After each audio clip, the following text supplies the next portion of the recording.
A device attached to the system is not functioning. 1. Check your plug and play device status. 2.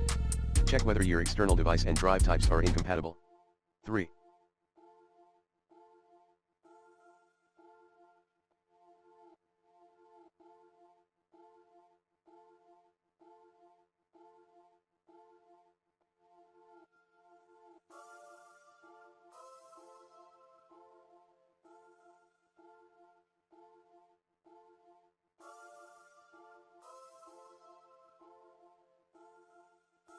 Check whether your external device is not properly inserted in the drive or connected to the board.